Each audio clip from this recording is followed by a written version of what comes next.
Hello, 8th graders. Welcome to your English class. Today we're talking about modal verbs. Remember, a modal verb is an auxiliary that adds meaning to the main verb in a sentence by expressing possibility, ability, or permission, and obligation. Ability is related to a physical ability, can and cannot or can't. Sarah can jump the rope. Remember, jumping is a physical action. John can't walk because he broke his leg. Remember, can't is the same thing as cannot. And also you have to remember that can is an actual present ability. Here we have some exercise. Can you help me out? My mom run because she's sick. Can she or can she not? Very good. She can't. My mom can't run because she's sick. Number 2. Russell lift the chair because he is very strong. Can Russell or cannot? Very good. Russell can.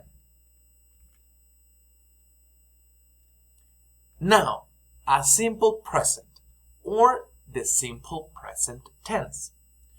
Simple present represents actions in the present, actions that are happening right now. We use the simple present with the simple form of verbs and the auxiliaries do or does and the verb to be. Here we have a chart of to be verb and auxiliaries. Easy peasy, right? Now remember, this is a rule. You have to add in the simple present at the end, you have to add s or es at the end of the verb when you speak in the third person. That is the third person rule. But when you use the auxiliary does in a question, you don't have to add s or es. Here we have an example. She walks in the park. Does she walk in the park? Yes, she does. No, she doesn't. Now, the structure and examples of the simple present. Affirmative is the personal pronoun plus to be verb plus an emotion or preposition plus complement.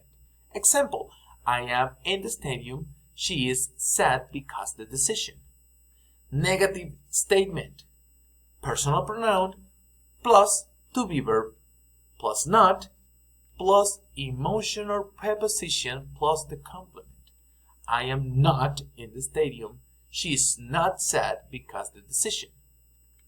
Affirmative, we use the personal pronoun to be, simple present, and complement. She runs 20 kilometers every day. Do you remember the S, the third person rule? Here we have it. S at the end of the third person. They bake a cake for my birthday. A negative statement. Personal pronoun plus to be. Do or does. Not. Simple present verb plus the complement. She doesn't. Do you remember the exception of the third person rule? Yes, here we have it. She doesn't run 20 kilometers every day. They don't bake a cake for my birthday. Now, how to make questions?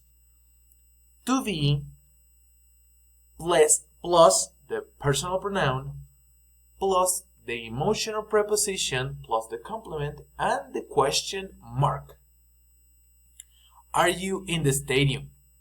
Are you in the stadium? Yes, you notice.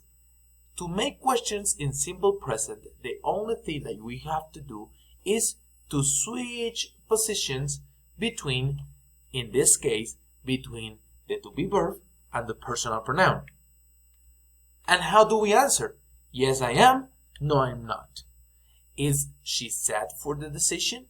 Yes, she is. No, she's not.